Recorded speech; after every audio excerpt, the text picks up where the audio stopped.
I stood in my kitchen, flour still dusting my hands, when my son's voice cut through the phone like a knife. "I've sold it all, Mom. The farm, the land, everything. Papers are signed. $3.7 million.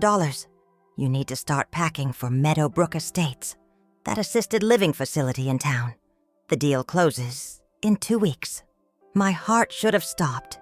Any normal mother would have collapsed right there on the kitchen floor. But I just laughed. "Thomas," I said, steady as the Nebraska ground beneath my feet. Nothing was in my name. The silence that followed told me everything. He'd already spent part of the money. He'd probably bought that new truck I'd seen in his Facebook photos. Maybe put a down payment on something else. And now he was realizing he'd just committed fraud. "What are you talking about?" His voice cracked. "You and Dad owned it. Now it's yours. Your father and I transferred everything into an irrevocable trust 30 years ago. Emma is the sole beneficiary. Your daughter owns this land, Thomas. She always has. You just tried to sell your 16-year-old daughter's inheritance out from under her." I heard something crash in his truck. "You're lying. You couldn't." "Sarah is the trustee. Has been since your divorce. I can't sell this land, and neither can you." "I signed papers," he screamed. "I signed a contract. These people have lawyers, Mom. They're talking about fraud charges. You have to fix this." I set down my rolling pin and looked out at 400 acres that had been in my husband's family for 3 generations. The same land my son had just tried to steal. From me. From his own daughter. "Fix this?" I repeated. "The way I've been fixing your mistakes since you were 25 years old." See, Thomas didn't know that I knew. About the gambling. About the $70,000 in credit card debt. About the business ventures that weren't ventures at all. Just covers for money he was burning through at casinos in Council Bluffs. About the way he'd stopped calling Emma months ago. Stopped pretending to care about anyone but himself. He didn't know that his father and I had seen this coming 20 years ago. That we'd watched our son turn into someone we didn't recognize. Someone who looked at his family and saw dollar signs instead of people. That the trust wasn't about punishing him. It was about protecting the one innocent person in all of this. His daughter. "Mom, please." He was crying now. "These people want their money back. They're serious. I need you to call Patricia Chen. Tell her to fix the trust. There has to be a way." "There is no way. That's the point of an irrevocable trust. Then I'll contest it. I'll hire a lawyer. You can't just cut me out like this." "You cut yourself out, Thomas. The day you decided this land was worth more than your family." I hung up before he could respond. My hands were shaking. Not from fear, from rage, from the devastating clarity of knowing your own child tried to put you in a nursing home so he could cash out your life's work. That he'd forged your signature on legal documents. That he'd told strangers you had dementia. That you were incompetent. That you needed to be removed from your own home. My attorney called an hour later. Patricia Chen, who'd drawn up the trust papers 3 decades ago. Who'd warned me this day might come. "Margaret, I need to know.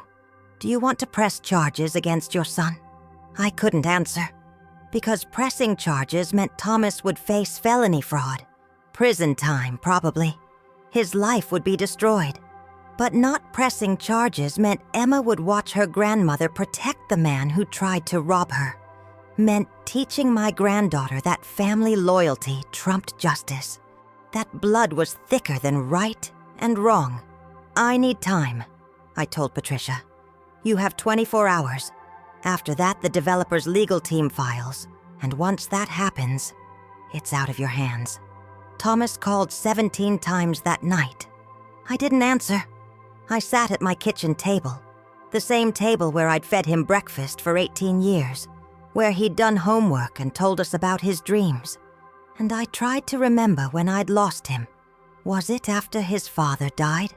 Was it during the divorce when Sarah got full custody because Thomas was drowning in gambling debt? Was it earlier, when he was 25, And his first business failed, and he came home asking for money with that look in his eyes. That desperate, entitled look that said the world owed him something. Or was it my fault? Had I protected him too much? Rescued him too many times? Made it too easy for him to fail because I was always there to catch him? My phone buzzed. A text from a number I didn't recognize. Mom, they shut off my phone for non-payment. I'm using a friend's phone. Please, I'm begging you, fix this. I'll go to prison if you don't. I stared at those words. I'm begging you. How many times had I heard that over the years? How many times had I given in? How many thousands of dollars had disappeared into his addiction, his schemes, his desperate attempts to outrun consequences? And now, here we were. The final ask. The biggest one yet. Save me from prison, Mom. Save me from the consequences of trying to steal from you and your granddaughter. Save me one more time. Emma called the next morning, 16 years old, her voice small and scared. Grandma, Mom told me something happened with Dad, with the farm. She won't tell me what, but she's been crying. Is everything okay? No, I wanted to say. Nothing is okay. Your father tried to rob you. He tried to take the inheritance your grandfather and I protected for you since before you were born. He looked at this land, this beautiful sacred piece of earth that's been in our family for generations, and saw nothing but money. He looked at me and saw an obstacle. He looked at you and saw collateral damage. But I couldn't say that. Not yet. Not until I decided what happened next. We'll talk when you visit this weekend, I told her. You and your mom and me. We'll talk about everything. After I hung up, I walked out to the barn where my farmhand, Miguel, was mending fence. He has worked for me 12 years. His wife helps with the garden. Their kids call me Abuela Margaret. They're more family than my own son has been in a decade. Senora Margaret, he said, seeing my face. What's wrong? I told him. Not all of it, but enough. That Thomas had tried to sell the farm without permission, that he'd forged documents, that he was facing serious legal trouble. Miguel was quiet for a long time. Then he said, "My brother once stole from our father. Many times. My father knew but said nothing, thinking love meant protecting him. But my brother never stopped. He stole more, from more people, until the police came. My father wept. He said he should have let him face small consequences, so he wouldn't face big ones. What happened to your brother? He went to prison, 2 years. It was very hard for our family." Miguel looked at me, but when he came out, he was different. Sometimes the consequence is the teacher, or sometimes it just breaks them, I said. Yes, sometimes. I have until tomorrow to decide. Press charges and destroy my son's life or protect him one more time and teach my granddaughter that family means covering for criminals. Let him face prison or let him walk away, believing he can do anything because Mom will always save him. Sarah, Thomas's ex-wife, Emma's mother, the trustee of everything I've built, called this afternoon. "Margaret, I'm pressing charges. I know he's your son, but he tried to steal from Emma, from our daughter. I won't let that go." "I understand," I said. "Will you support that decision? Will you testify if needed?" This is the question, the real one, the one that's been sitting in my chest like a stone since Thomas's phone call. Will I stand up and tell a courtroom what my son tried to do? Will I watch him be sentenced? Will I choose justice over mercy, truth over family loyalty, Emma's future over Thomas's freedom? I need to think, I told Sarah. Give me until tomorrow. But I already know the answer. I've known it since the moment Thomas said, "You need to start packing for the nursing home." Like I was garbage to be disposed of. Since he told those developers I had dementia. Since he forged my name on papers that would have stolen everything. I know what I have to do. I just don't know if I can live with it after. Because here's what nobody tells you about impossible choices. You don't get to feel good about them. You don't get the satisfaction of being right. You just get to lie awake at night, wondering if you destroyed your own child, if there was another way, if love should have looked different. Thomas is 45 years old. He's a grown man who made grown man choices, who committed fraud, who tried to rob his own family. And if I save him from this, he'll do it again. Maybe not to me, but to someone, and that will be on me too. So tomorrow, when Sarah and Emma arrive, when we sit at my kitchen table and decide what happens next, I'm going to tell them the truth, all of it. I'm going to support pressing charges. I'm going to let my son face what he's done. And I'm going to pray that somehow, someday, he'll understand this is what love looks like when you've run out of other options. That sometimes the most loving thing a mother can do is stop catching her son when he falls. That consequences aren't punishment. They're the last chance at redemption. But God help me. I don't know if I'm strong enough. I don't know if I can sit across from Thomas and tell him I won't save him. That he's on his own now. That the mother who's rescued him his whole life is finally, permanently, stepping back. The phone is ringing again. Thomas, probably, from another borrowed phone, with another desperate plea. Another promise that this time will be different. Another version of, "Please, Mom, just this once." I'm not answering. Because this is it. The moment where everything changes. Where I choose between the son I raised and the woman I've been for 68 years. Between family loyalty and doing what's right. Between mercy and justice. And whichever way I choose, someone I love is going to pay the price. The phone rang at 3:15 on a Thursday afternoon, right in the middle of rolling out pie crust. I remember because I just dusted my hands with flour from the old ceramic canister. The one with the chipped blue flowers that Robert's mother gave us as a wedding gift 46 years ago. October light was streaming through the kitchen window, turning the dust motes into little golden planets. And I was thinking about how I needed to get the pie in the oven before Miguel finished fixing the fence on the south pasture. He liked my apple pie, said it reminded him of something his abuela used to make back in Jalisco. The phone's ring cut through Patsy Cline playing softly on the radio. I almost didn't answer. My hands were a mess, and I figured it was probably another robocall about my car's extended warranty. But something made me wipe my palms on my apron and pick up the receiver. "Hello, Mom." Thomas's voice came through sharp and tight, the way it always did when he wanted something, or was about to deliver bad news. "We need to talk." I wedged the phone between my ear and shoulder, going back to my dough. "Hello to you too, sweetheart. How are you? How's work?" I don't have time for pleasantries. He sounded like he was in his truck. I could hear the engine, that diesel rumble he was so proud of when he bought it last year. $60,000 for a vehicle, I'd thought. Good Lord. "I'm calling to let you know I've taken care of everything." Everything? I pressed the rolling pin across the dough, watching it flatten and stretch. "That's quite a lot of everything, Thomas. You'll have to be more specific."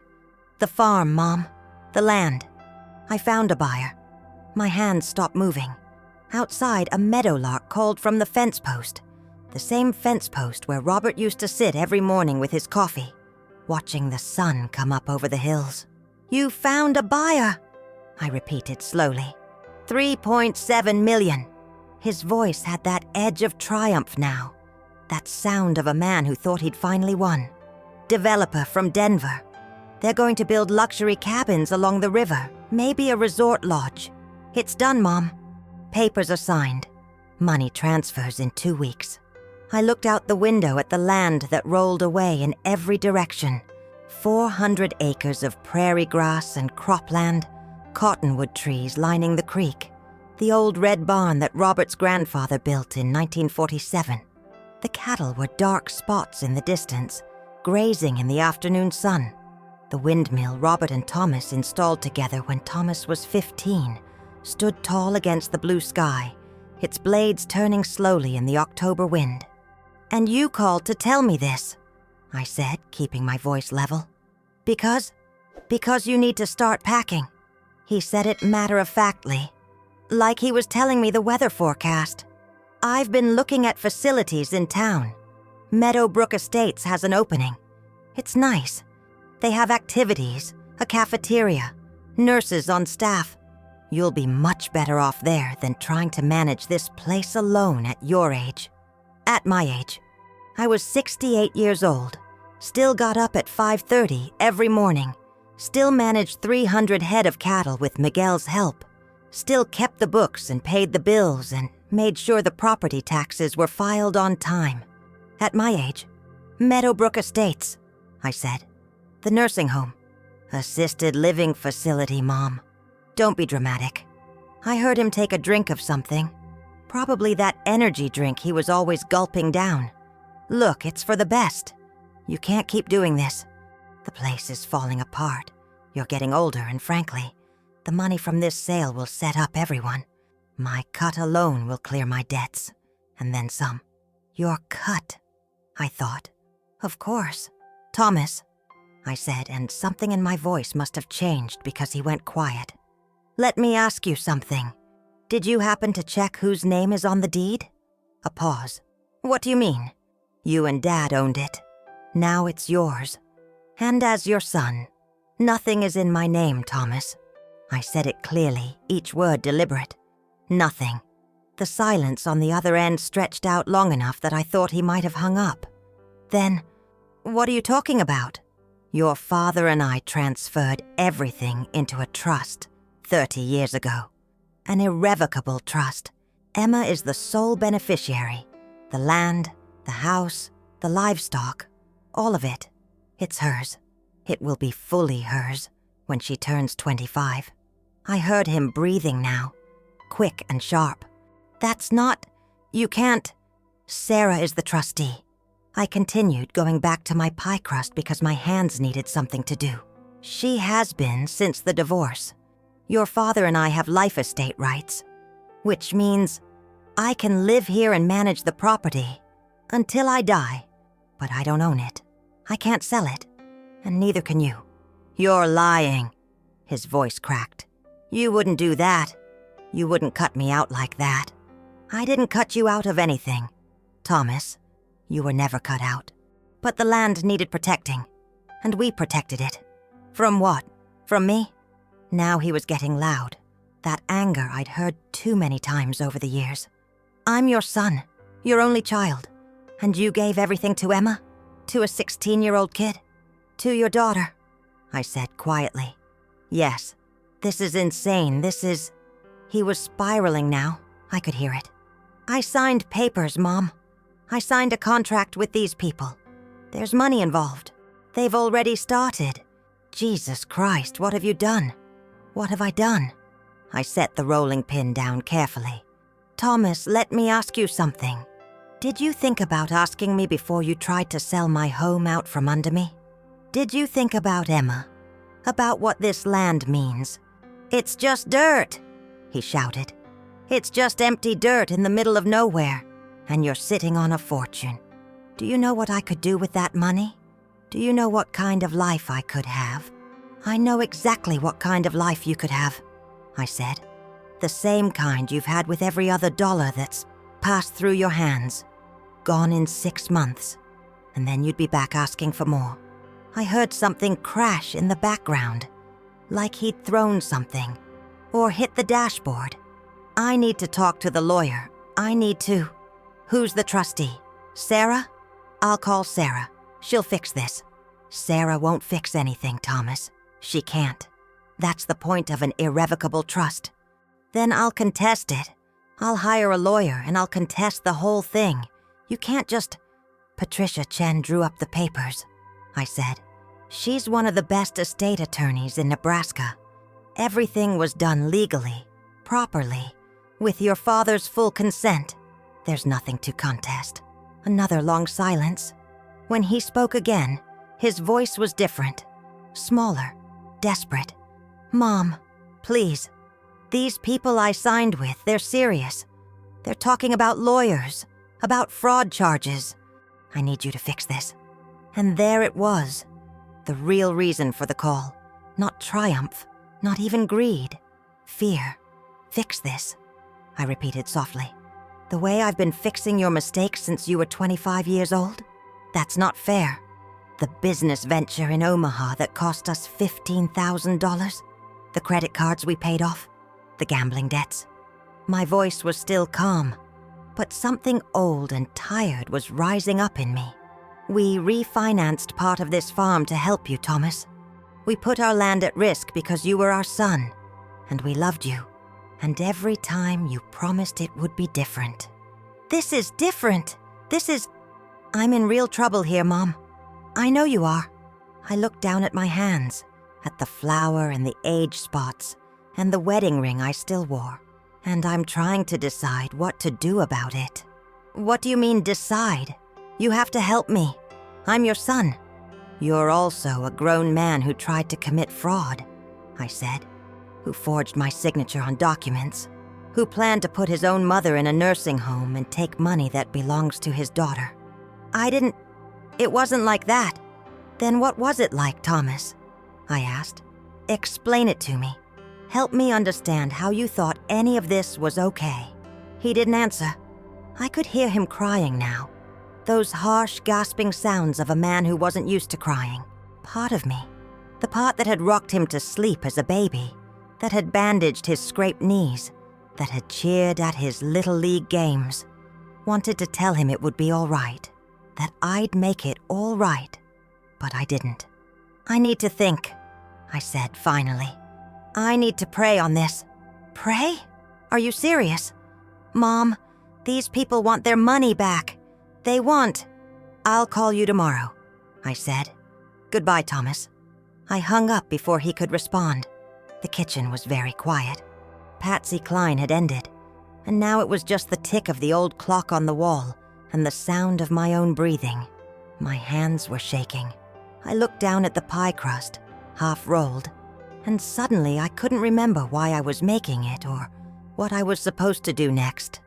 I sat down at the kitchen table, the same table where Thomas had done his homework, where Robert had read the paper every morning, where we'd celebrated birthdays and Thanksgivings and ordinary Tuesdays for 46 years. The wood was scarred from decades of use, worn smooth by countless meals and conversations and the simple rhythm of family life. Except our family hadn't been simple for a long time. I thought about calling Patricia Chen, my attorney, but she'd already warned me this morning that someone was attempting to sell the property. She was handling it, she'd said. The title search had revealed the trust, and now the buyer's legal team was backing out of the deal. Thomas would likely face civil penalties at minimum, possibly criminal charges depending on how far he'd taken the fraud. Margaret, Patricia had said in her efficient, compassionate way, I need to ask you something. Do you want to pursue charges against your son? I hadn't been able to answer. I told her I needed time. Through the window, I saw Miguel walking up from the south pasture, his work gloves tucked in his belt. He was probably coming for coffee. We had a routine, 3 o'clock most days, sitting on the porch and talking about the cattle or the weather or his kids' report cards. Miguel had worked for us for 12 years. He was more family than employee, and his wife Rosa sometimes helped me with the garden. Their kids, 3 of them, ages 8 to 14, called me Abuela Margaret. I got up and started the coffee, needing the familiar motion of scooping grounds and pouring water. The smell filled the kitchen, rich and dark. When Miguel knocked, I called for him to come in. Senora Margaret, he said, taking off his cap. He had kind eyes, Miguel did, and a face weathered from years of outdoor work. The fence is fixed. I was thinking tomorrow we should check. He stopped, looking at me. Are you okay? I must have looked worse than I thought. I managed a smile. Just a difficult phone call. Thomas. Miguel's expression shifted. He knew my son, had met him during visits, and I suspected he'd formed his own opinions. Ah, he said carefully. I will pray for you both. Thank you, I said, pouring his coffee. That means a lot. We sat on the porch as the afternoon stretched toward evening. The wind carried the smell of dried grass, and earth. The cattle called to each other in the distance. This land had been in Robert's family for 3 generations, and before that, it had belonged to the Lakota Sioux until the government took it and parceled it out to homesteaders. Every acre had stories buried in it, stories of survival and loss and stubborn hope. I'd protected it the only way I knew how, but protecting it had meant not trusting my own son, and I wasn't sure if that made me wise or if it made me a failure as a mother. "Miguel," I said slowly, "if someone you loved made a terrible mistake, something that could destroy their life, would you save them from the consequences, even if saving them meant they might never learn?" He was quiet for a long moment, sipping his coffee. "When my brother was young," he said finally, "he stole from our father's store. Many times, my father knew but said nothing. He thought love meant protecting him. But my brother, he never stopped. He stole more, from more people, until finally the police came." Miguel looked out at the land. "My father wept. He said he should have let him face the small consequences, so he would not have to face the big ones." I nodded slowly. "What happened to your brother?" "He served time, 2 years. It was hard for all of us." Miguel turned to me. "But when he came out, he was different. He had learned something. He is a good man now. He has a family, a business. Sometimes the consequence is the teacher. Sometimes," I said. "Or sometimes it just breaks them." "Yes," Miguel agreed. "Sometimes." We sat in silence as the sun moved lower, painting the sky orange and pink. I thought about Thomas as a boy, how he used to help Robert with the cattle, how he'd come running into the house with grasshoppers in his hands, how he'd sat right here on this porch and told us about his dreams of doing something big with his life. Somewhere between then and now, those dreams had curdled into bitterness, into a belief that the world owed him something, into the kind of desperation that made a man try to sell his mother's home. My phone rang again around 6. It was Sarah, Thomas's ex-wife. "Margaret," she said, her voice tight. "Thomas just called me screaming about the trust, about Emma. I need to know. Is it true? Is everything really in Emma's name?" "It's true," I said. "Has been for 30 years." I heard her exhale. "Thank God. I thought, when he was yelling, I thought maybe he'd actually managed to..." She stopped. "I'm bringing Emma this weekend. She needs to know what's happening. And we need to talk about next steps." "Legal steps?" I asked. "Yes." Sarah's voice was firm now. "Margaret, I know he's your son, but he forged documents. He tried to steal from his own daughter. I can't let that go. I won't." "I understand," I said. And I did. 'Cause Sarah had every right to protect Emma. Every right to want justice. But justice for Emma meant devastation for Thomas, and I was the only one who could choose which way this went. "Come this weekend," I said. "We'll talk then." After I hung up, I went back to the kitchen and finally finished the pie. The motions were automatic. Rolling dough, filling it with sliced apples and cinnamon and sugar, crimping the edges the way Robert's mother had taught me. I slid it into the oven and set the timer. Then I did something I hadn't done in months. I walked to the small room off the hallway, the room Robert had used as an office, with his desk and his bookshelf and his collection of National Geographic magazines going back to 1978. On the wall hung a simple wooden cross, maybe 6 inches tall, that his mother had given us when we married.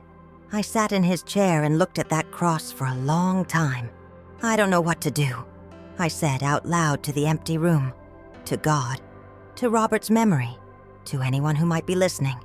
"I don't know how to love him and protect him and let him face what he's done all at the same time." The cross didn't answer, but the timer went off in the kitchen, and I went to pull the pie from the oven. And somehow that simple act of continuing, of doing the next thing and the next thing, felt like a small piece of grace in a day that had none. Miguel took half the pie home to his family.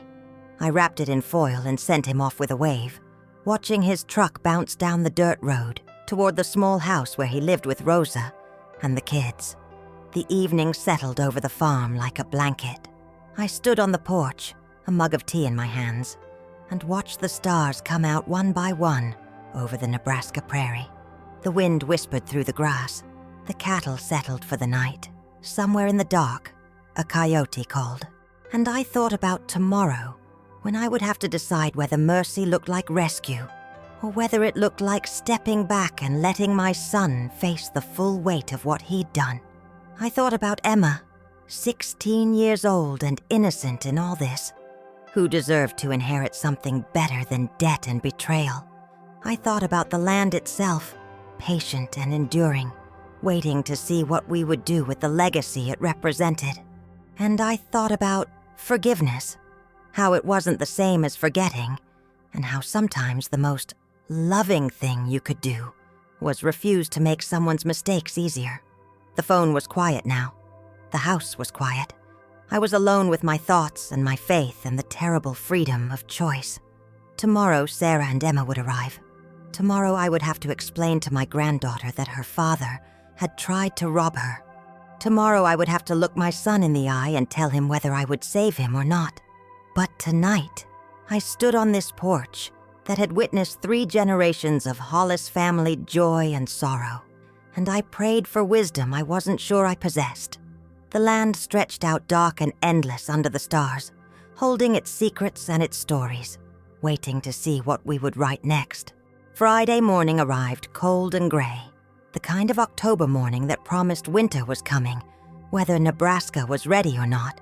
I woke at 5:30 like always, but I'd barely slept. Every time I closed my eyes, I saw Thomas as a little boy, 7 years old, standing in the barn with Robert, learning how to gentle a nervous calf. "Be patient, son," Robert had said. "Animals know when you're scared or angry. You have to be calm first." I wondered when Thomas had stopped being calm, when fear and anger had become his default. I made coffee and oatmeal, going through motions that felt mechanical. The phone rang at 6:15. Thomas again. "Mom." His voice was hoarse, like he'd been awake all night too. "Please, we need to talk about this." "We talked yesterday," I said, stirring honey into my oatmeal. Outside, the sky was starting to lighten to a pale gray. "No, you talked. You dropped a bomb and hung up." He was trying to sound reasonable now, controlled. "I deserve to understand why you did this, why you and Dad cut me out." "We didn't cut you out, Thomas. We made sure the land stayed in the family." "I'm family." The control was already slipping. "I'm your blood, your only son. And you gave everything to Emma. You know what that says to me? It says you trust my ex-wife more than you trust me." I set down my spoon. "Do you think I'm wrong to?" The silence was sharp as broken glass. "That's not fair," he finally said. "You're judging me for mistakes I made years ago. Thomas, you tried to sell the farm 3 days ago. That's not years ago. That's now. I was trying to help. I was trying to make sure you were taken care of, that we all had security. By putting me in a nursing home and pocketing millions of dollars." My voice was harder than I intended. "Don't lie to me, son. Not now. I've earned more than that." I heard him breathing, that quick, shallow sound of someone trying not to lose control. "What do you want me to say? That I need money? Fine, I need money. I'm drowning in debt, Mom. The condo in Omaha, the truck payments, the credit cards. I'm barely keeping my head above water. And you're sitting on a gold mine, refusing to help your own child." "I've helped you plenty," I said quietly. "We've given you tens of thousands of dollars over the years, money we needed for this farm, for our retirement. And every time, it disappeared. So this is punishment. You're punishing me for not being perfect? This is protection. For Emma, for the land, for the legacy your father wanted to leave." "Dad would never have done this," Thomas shouted. "Dad loved me. He trusted me." "Your father made the trust with me," I said. "He signed every paper. It was his idea as much as mine." Another long silence. When Thomas spoke again, His voice was barely a whisper. He knew. Even back then. He knew I was... He stopped. Knew you were what? I asked gently. A disappointment. The word hung between us like smoke. I closed my eyes, feeling the weight of it, the years of it, the truth of it. You were never a disappointment, Thomas. We loved you. We love you still. But love doesn't mean pretending away reality. Reality, he repeated bitterly. The reality is I'm about to be sued for everything I have. The developer's lawyers are talking fraud charges. Criminal charges, Mom. I could go to prison. Is that what you want? Of course not. Then help me. Call Patricia Chen. Tell her to work something out. There has to be a way to make this right. There is a way, I said. Tell the truth. Admit what you did. Face the consequences. Easy for you to say. You're not the one who's going to lose everything. I've lost plenty, I said, and my voice cracked despite myself. I lost your father. I've lost the son I thought I raised. I've spent 7 years wondering if I did something wrong, if I could have... This isn't about you, Thomas cut in. God, everything is always about you and Dad and this precious farm. What about me?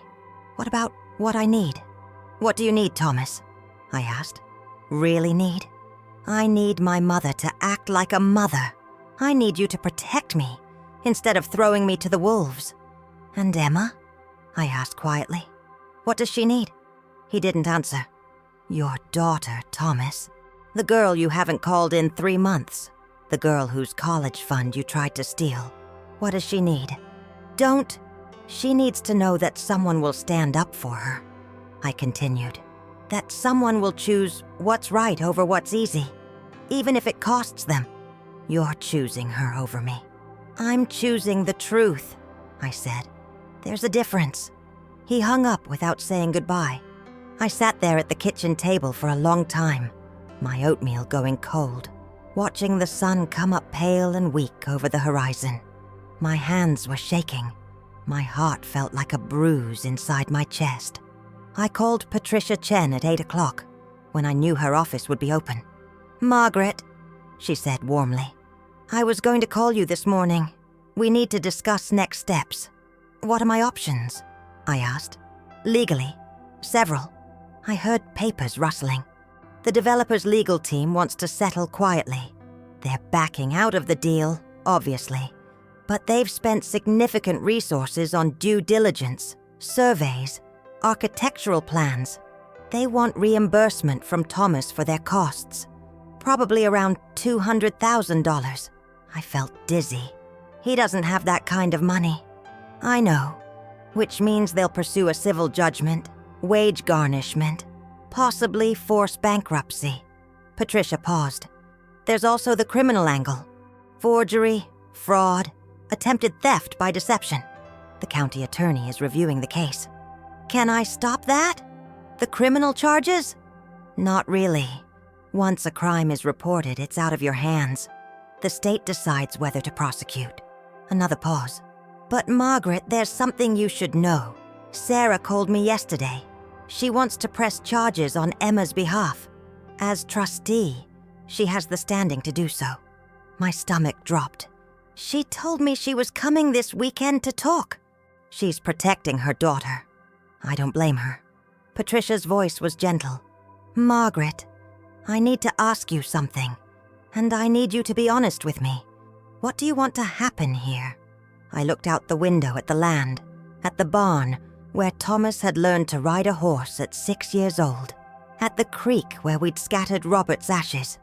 I want my son to take responsibility for what he's done. I want him to understand the gravity of it, and I want to protect Emma. Those things might not be compatible, Patricia said carefully. Protecting Emma might mean letting Thomas face serious legal consequences. I know. Can you live with that? Could I? Could I watch my only child go to prison? Could I sit in a courtroom and testify about the trust, about his attempts at fraud, knowing every word might add years to his sentence? I don't know, I admitted. But I know I can't keep rescuing him. It hasn't helped him before. It won't help him now. All right, Patricia said. Then here's what I suggest. Meet with Sarah this weekend. Hear her out. Then we'll schedule a meeting with Thomas and his attorney. He needs to hire one, by the way, if he hasn't already.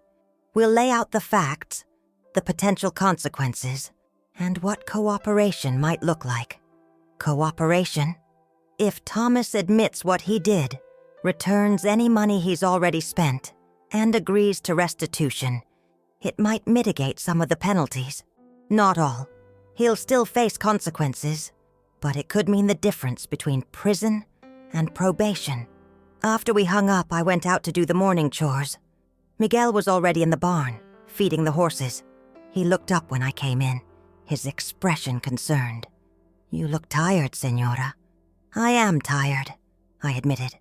I'm very tired, Miguel. We worked in companionable silence for a while, filling water troughs and checking on the cattle in the near pasture. The physical work felt good, grounding. Out here things were simple. Animals needed food and water and care. The land needed tending. There were no moral ambiguities, no impossible choices. My wife wants to know if you need help today, Miguel said as we walked back toward the barn. She says when women have troubles, it helps to have another woman nearby. I smiled despite everything. Tell Rosa thank you, but I'm all right. Sarah and Emma are coming tomorrow. He nodded. The granddaughter. I remember her from summer. Good girl. Respectful. Yes, I said, she is. And she will inherit all this? When she's 25, yes. Miguel looked out at the land, his weathered face thoughtful. It is a good inheritance. Not just land, but responsibility. Legacy. He turned to me. You are teaching her something important. I hope so, I said. I hope she sees it that way. That afternoon, I drove into Valentine, the small town about 15 miles from the farm where we did our shopping, where Robert used to get his hair cut at the same barber shop for 40 years, where everyone knew everyone else's business by sundown. I needed groceries for the weekend, but really, I needed to get away from the phone and my own thoughts. At the grocery store, I ran into Father Michaels, the priest from St. Nicholas Catholic Church. He was a young man, maybe 40, who'd come to Valentine 5 years ago from somewhere in Iowa. I'd stopped going to Mass regularly after Robert died, but Father Michaels still checked in on me from time to time. Margaret, he said, loading his cart with what looked like supplies for the church basement kitchen. How are you holding up? I'm managing, I said automatically. He looked at me with those kind, perceptive eyes that priests seem to develop. Are you really? I found myself telling him.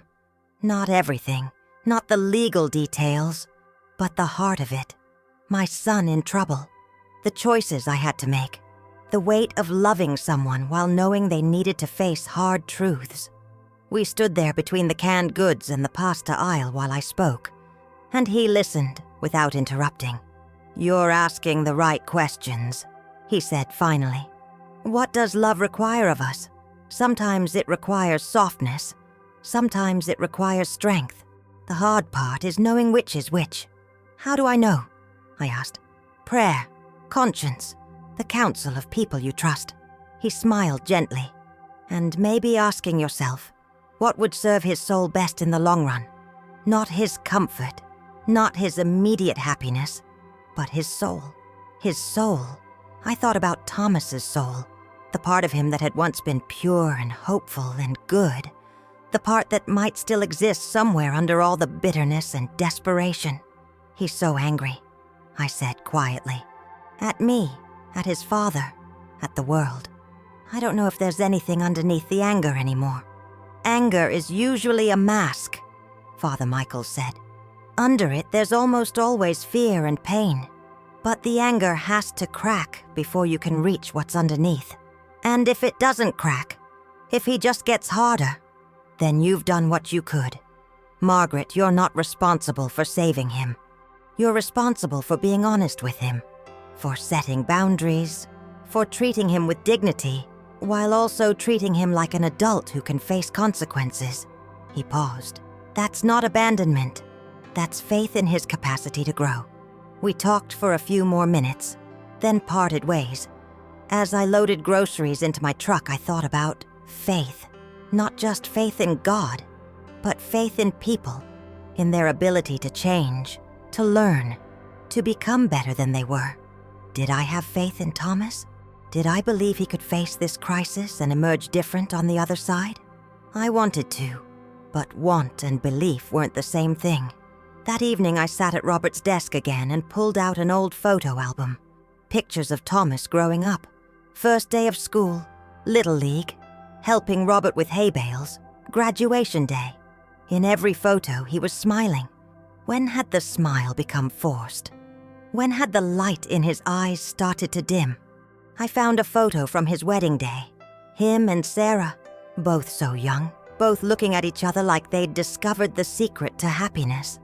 Emma had been born a year later. For a little while, I'd thought maybe fatherhood would settle him, give him purpose. But the gambling had started around then, too. The debts, the lies. My phone buzzed with a text message. Sarah, we'll be there tomorrow around noon. Emma's nervous. She doesn't understand what's happening. Can we tell her together? I texted back. Yes. Drive safe. Then another text. This one from a number I didn't recognize. Mom, this is Thomas. They shut off my phone for non-payment. I'm texting from a friend's phone. Please call Patricia Chen. Please fix this. I'm begging you. I stared at those words for a long time. I'm begging you. Part of me wanted to call Patricia right then, to ask her to make it easier, to negotiate something that would spare Thomas the worst of it. That part of me was the mother who'd sung him lullabies and bandaged his scrapes and promised him everything would be all right. But there was another part of me, smaller, quieter, but growing stronger, that knew all right sometimes meant walking through fire. That knew mercy without truth was just enabling. That knew love sometimes looked like saying no. I didn't call Patricia. I didn't respond to Thomas's text. Instead, I went to bed and lay there in the dark, listening to the old house settle around me, listening to the wind outside, listening to my own heartbeat. And I prayed. Not the formal prayers I'd learned as a child, though those came too, old rhythms of comfort, but raw, honest conversation with God. Show me what to do, I whispered into the darkness. Show me how to love him well. Show me how to be strong enough to let him fall, if that's what he needs. And please, please, if there's any good left in him, don't let this destroy it. Let it refine it. The answer didn't come in words. It came in a sense of peace, settling over me like a blanket. Fragile, but real. A sense that I wasn't alone in this decision. That whatever I chose, I would be given the grace to walk through it. Saturday morning arrived bright and cold. I made cinnamon rolls, Emma's favorite, and cleaned the house, even though it didn't need cleaning. Nervous energy, needing something to do with my hands. Miguel came by around 10 to check on the cattle in the west pasture. He took one look at me and said, "Today is the day they come?" "Noon," I said. He nodded. "I will stay close, in case you need anything." At 11:30, I saw the dust trail of a car coming down the road. My heart started beating faster. Sarah's silver Honda came into view, then pulled up beside the house. Emma got out first, tall and leggy at 16, wearing jeans and a University of Nebraska sweatshirt, her dark curls pulled back in a ponytail. She looked uncertain, worried. "Grandma," she said, and I pulled her into a hug. "Hi, sweetheart.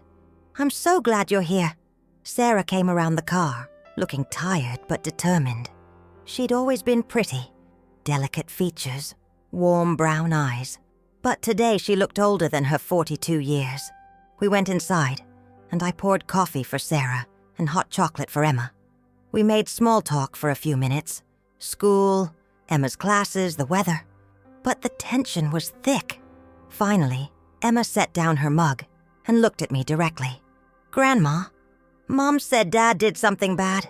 Something with the farm. Is it true?" I looked at Sarah, who nodded. "Yes, honey," I said. "It's true." "What did he do?" I took a breath. This was the moment. The moment where I could soften it, spin it, protect Emma from the full weight of what her father had tried to do. Or I could trust her with the truth. I chose truth. "Your father tried to sell the farm without permission," I said.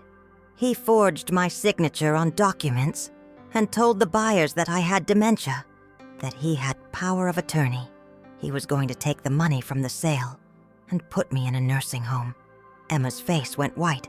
No, he wouldn't." "He did, sweetheart. I'm sorry. But why?" Her eyes were filling with tears. "Why would he do that?" "Because he needed money," Sarah said quietly. "And because he didn't know the farm wasn't actually in Grandma's name." Emma looked confused. "What do you mean?" "So I told her about the trust, about how Robert and I had set it up 30 years ago, about how she was the true owner of this land and had been since she was born." "Me?" Emma whispered. "This is all mine?" "When you turn 25, yes. Until then, your mom is the trustee. She manages it, makes sure it's protected." Emma was crying now, tears streaming down her face. "Dad tried to steal from me? His own daughter. He didn't think of it that way," I said, though it sounded weak even to me. "He thought—" "I don't care what he thought." Emma stood up abruptly, her voice breaking. "How could he do this? To you? To us?" Sarah reached for her, but Emma pulled away, pacing the kitchen. "All this time, he's been calling me, asking me to visit, pretending he cares. And he was just—" She stopped, pressing her hands to her face. "I can't believe this. Emma!" I started. "Did he ever love us?" she asked, looking at me with those green eyes so much like her grandfather's. "Me and Mom and you? Or was it always just about money?" "He loves you," I said. "In his own broken way, he does." "That's not love," Emma said fiercely. "Love doesn't steal. Love doesn't lie. Love doesn't try to put your grandmother in a nursing home and take everything she has." She was right. She was 16 years old, and she saw clearly what I'd been struggling to accept. Sarah stood up and wrapped her arms around Emma, holding her while she cried. Over Emma's shoulder, she looked at me. "I'm pressing charges," Sarah said. "I know he's your son, Margaret, but he's done this kind of thing before. The gambling, the debts, the lies. This time he went too far. Emma deserves to know that someone will stand up for her, that her inheritance is protected, that there are consequences for this kind of betrayal." I nodded slowly. "I know. Will you support that decision?" Sarah asked. "Will you testify if needed?" This was it, the real question, the moment of choice. I looked at Emma, still crying in her mother's arms. I looked around my kitchen, at the home I'd built with Robert, at the land visible through the window. I thought about Thomas and all the ways I'd tried to help him over the years, all the times I'd smoothed over his mistakes and paid his debts and given him one more chance. And I thought about Father Michaels's question. What would serve his soul best? "Yes," I said. "I'll support it. I'll testify if needed. I'll do whatever it takes to make sure Emma's inheritance is protected and that Thomas faces the full consequences of what he's done." Ira's shoulders sagged with relief. "Thank you." But Emma pulled away from her mother and came to me, wrapping her thin arms around my waist. "I'm sorry, Grandma," she whispered. "I'm sorry you have to choose." "Oh, sweetheart," I said, holding her close. "I'm not choosing between you and your father.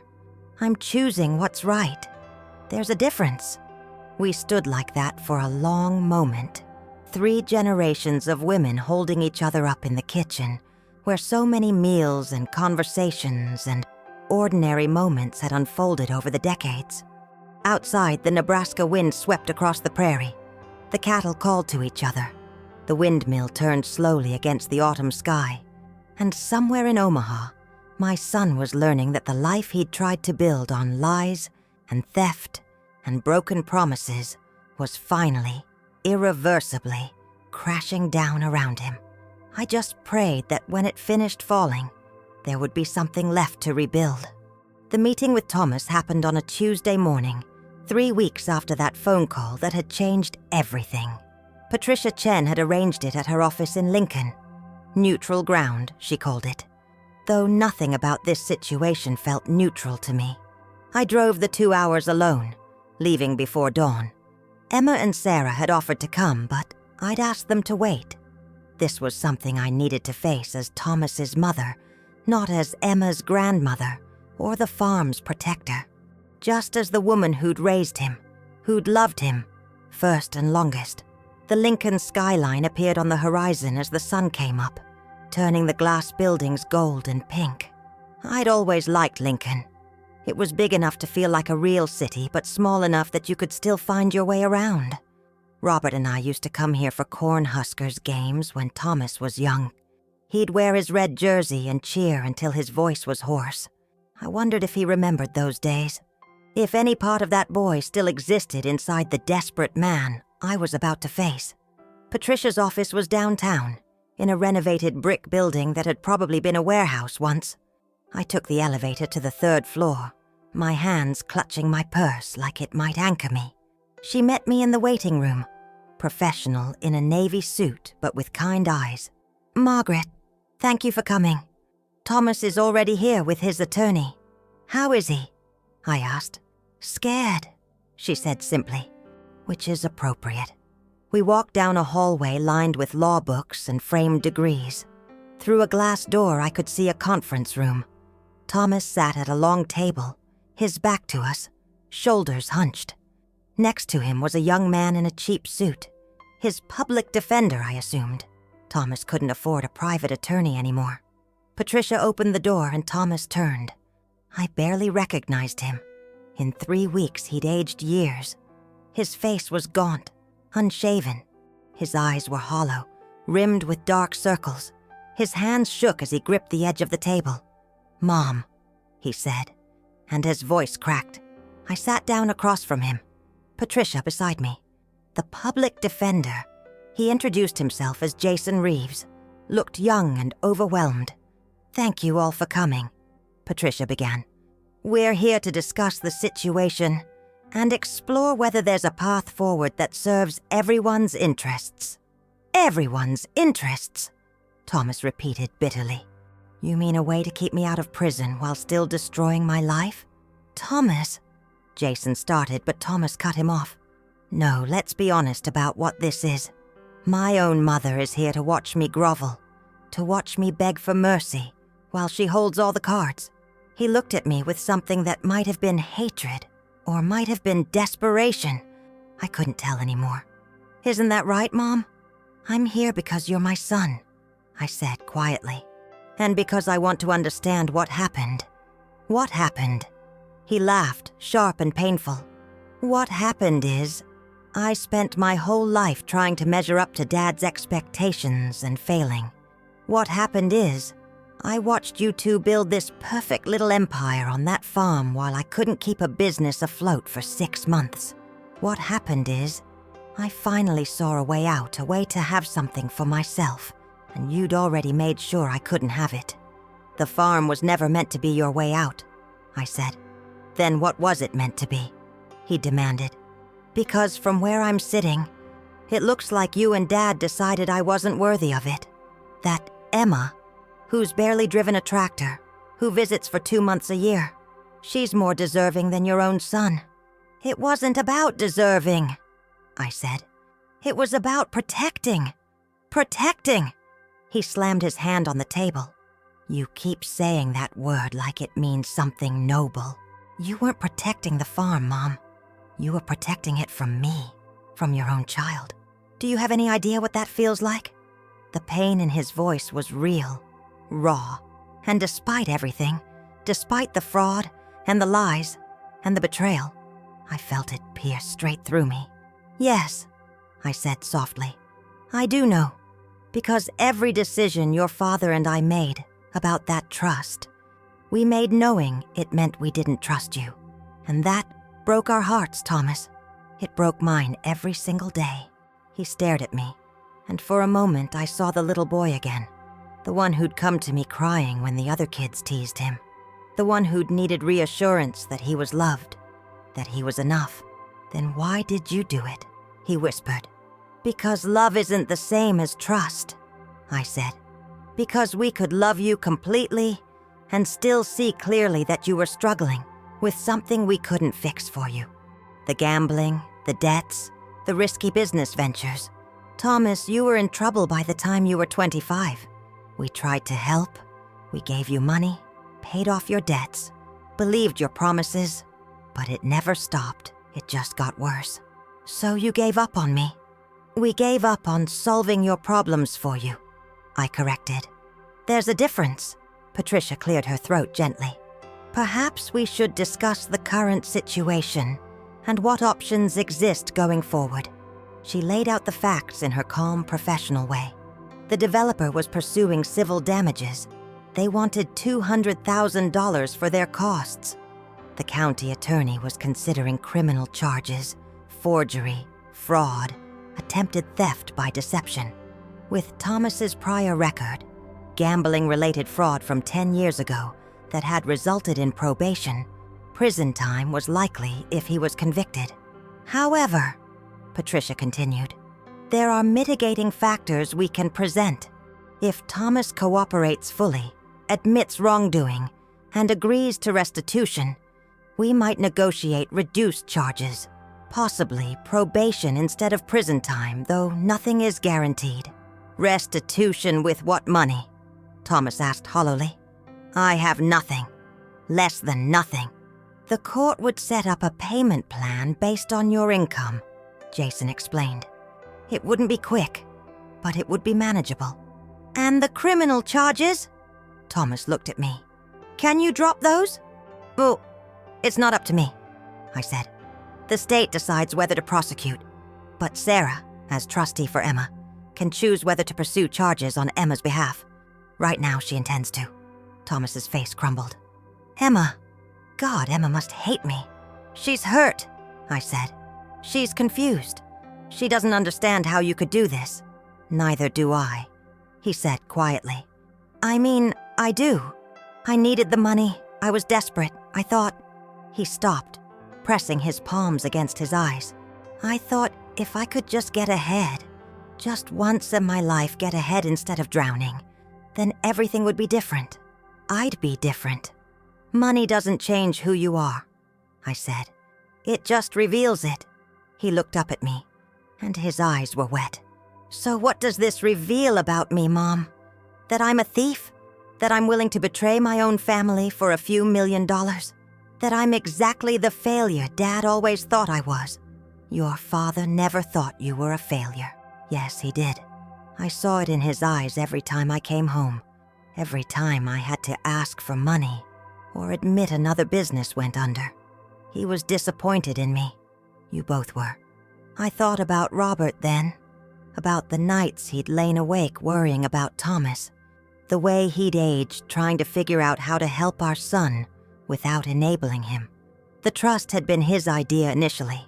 He'd come to me one night after Thomas's third failed business, after we'd refinanced part of the farm to help him, and said, "Margaret, we need to protect the land, not from strangers, from Thomas." It had been the hardest conversation of our marriage. "Your father was heartbroken," I said now. "Not disappointed, heartbroken, because he could see you hurting yourself and he didn't know how to stop it. The trust wasn't punishment, Thomas. It was grief. It was us accepting that we couldn't save you from yourself." Thomas was crying now, quiet tears running down his face. "I'm so tired," he said. "I'm so tired of failing, of being in debt, of lying awake at night trying to figure out how to pay for everything, of feeling like I'm underwater and the surface just keeps getting farther away." "Then stop swimming in the wrong direction," I said gently. "Stop trying to find shortcuts. Stop gambling and scheming and looking for the big score that's going to fix everything. Just stop, Thomas." "And do what?" "I don't know how to do anything else. This is who I am." "No," I said firmly. "This is who you've become. There's a difference." Patricia let the silence settle for a moment, then spoke again. "Thomas, the path forward requires complete honesty and accountability. You need to admit what you did, cooperate with the investigation, and begin making restitution. It won't be easy, but it's the only way through this that doesn't end with you in prison."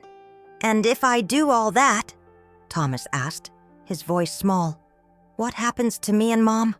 To me and Emma? Do I ever get to be part of this family again?" Everyone looked at me. This was the question I had been dreading, because the legal consequences were one thing. Those followed clear rules and procedures. But the personal consequences, the relational ones, those were mine to determine. I thought about Emma, 16 years old, and carrying a wound her father had inflicted. I thought about Sarah, exhausted from years of protecting their daughter from Thomas's chaos. I thought about the farm, about the legacy Robert and I had tried to preserve. And I thought about the man sitting across from me, broken and desperate and still, somehow, my son. "I don't know," I said honestly. "I don't know if you get to be part of this family again, Thomas. That's not something I can decide right now." His face crumpled further. "But," I continued, "I can tell you what needs to happen for that possibility to even exist. You need to take full responsibility, not just legally but personally. You need to stop blaming me and your father and the farm for your choices. You need to get help, real help, therapy, addiction counseling, whatever it takes to address the gambling and the desperation and the lies." I paused, gathering my thoughts.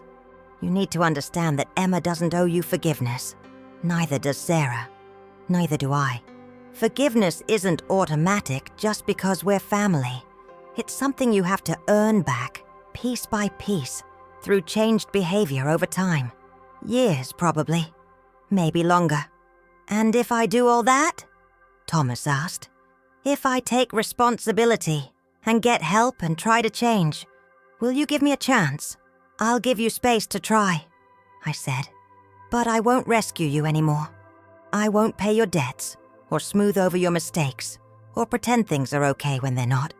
If you want a relationship with me, with Emma, with this family, you have to build it on truth this time. On real change, not promises." Thomas sat there for a long moment, tears still streaming down his face. Then, slowly he nodded. "Okay," he whispered. "Okay." The meeting lasted another hour.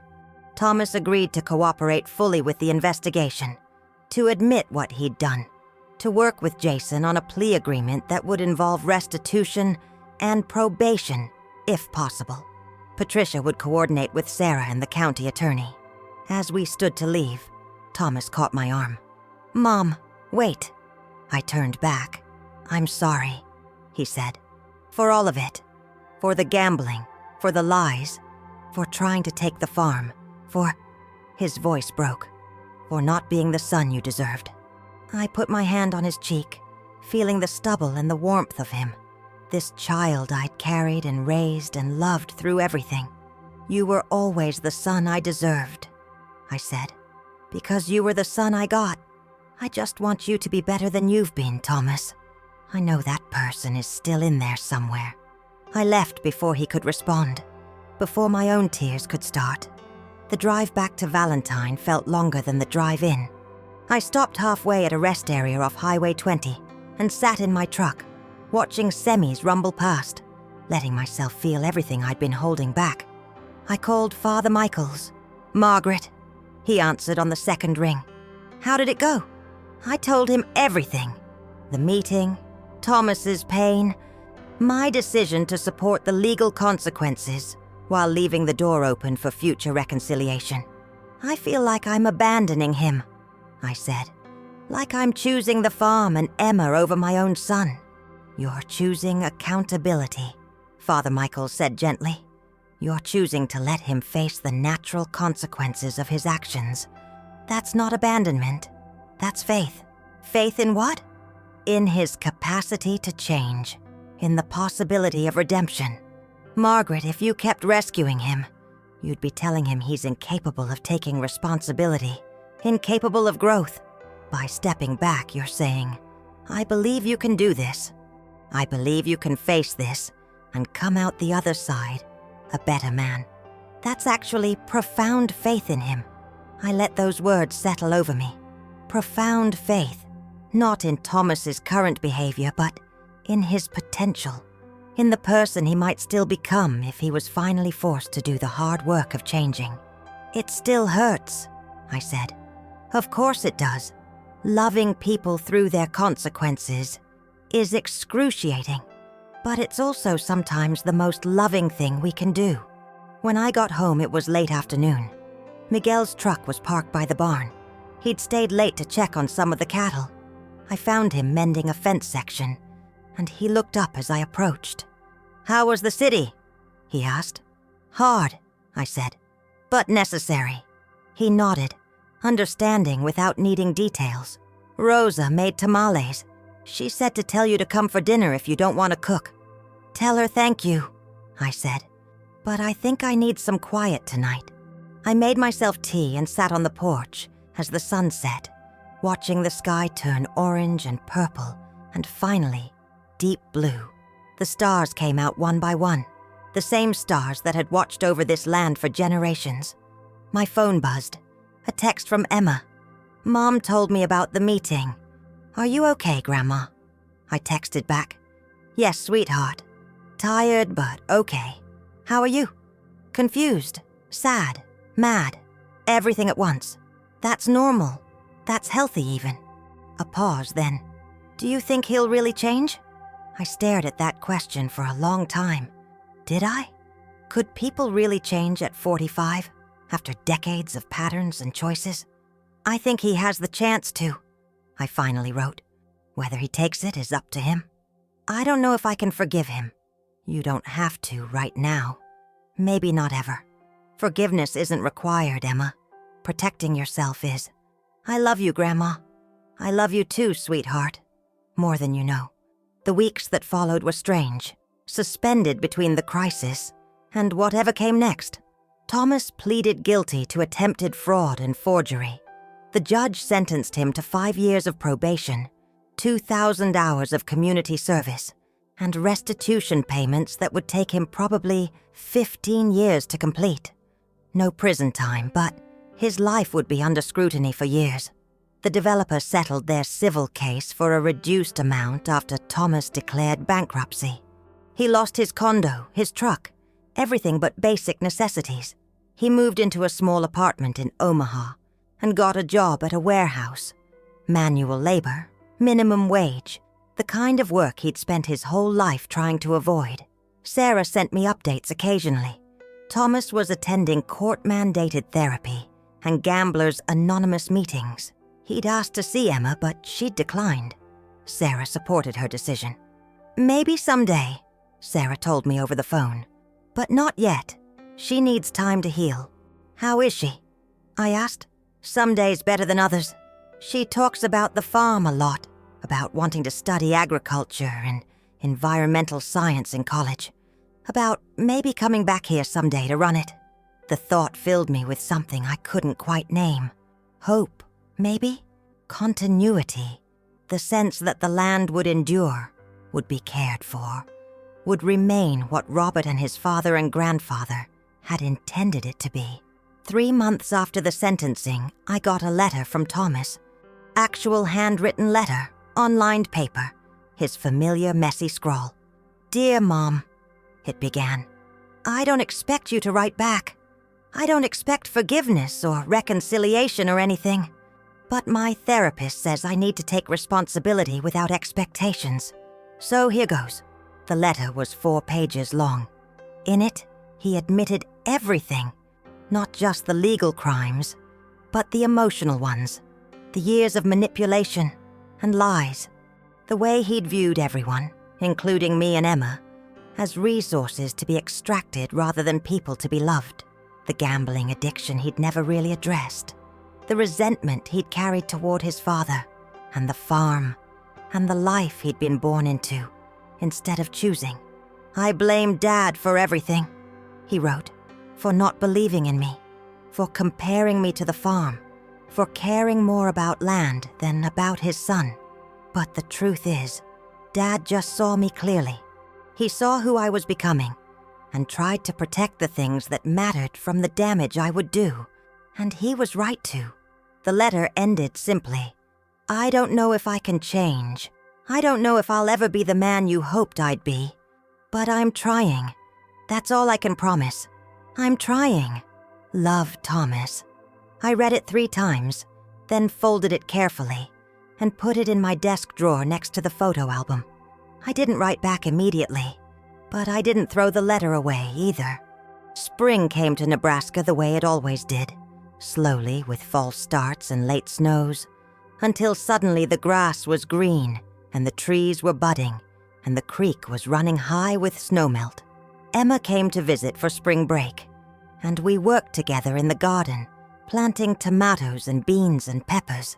She was taller now, I realized, nearly as tall as I was, growing into herself, into her strength. "Grandma," she said one afternoon as we worked, "can I ask you something?" "Always. Do you miss him?" "Dad, I mean." I sat back on my heels considering.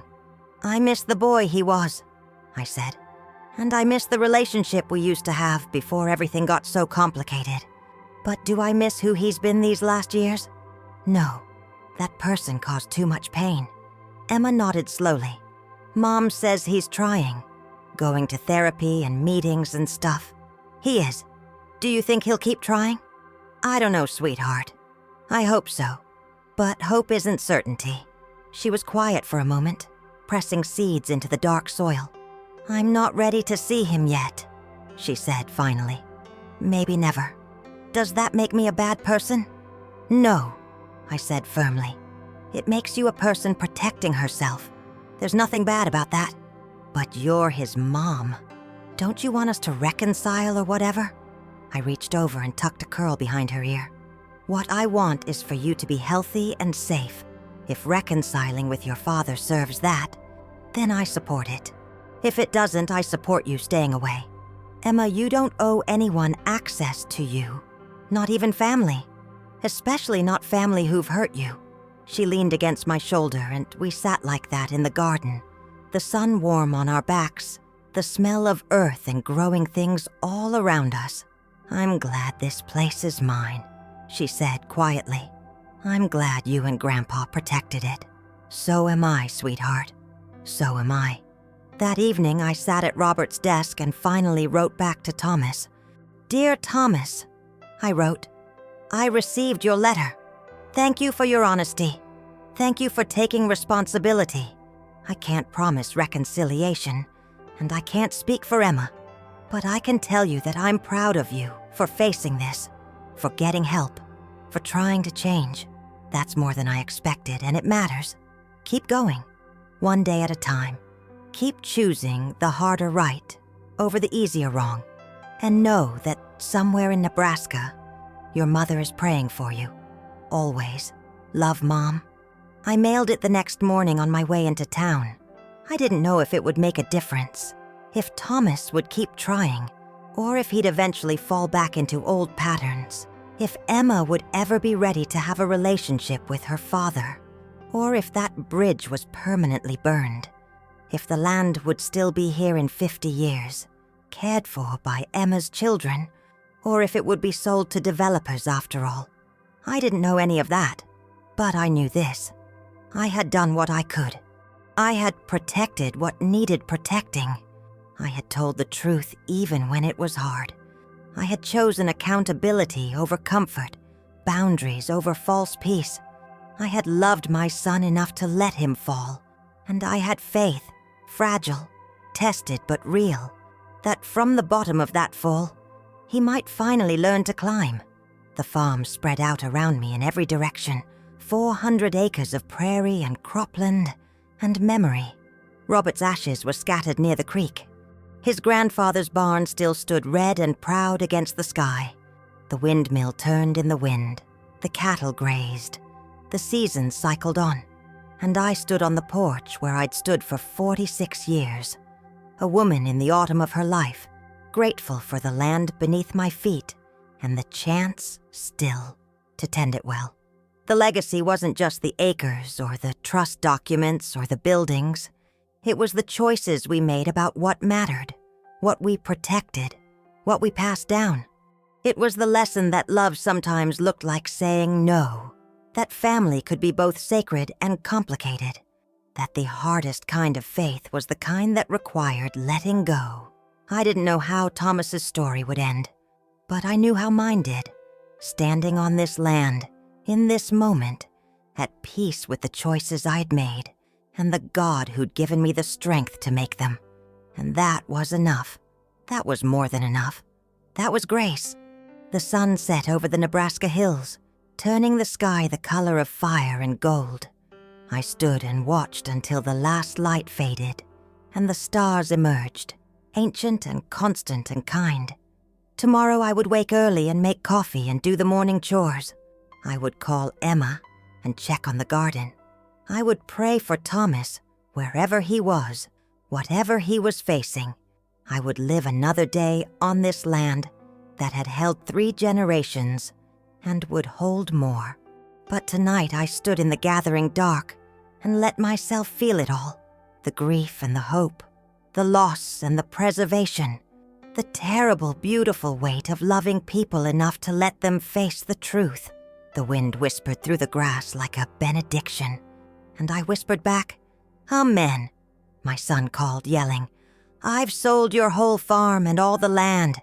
You can go to the nursing home now." I just laughed and replied, "My son? None of that was ever in my name," leaving him in shock.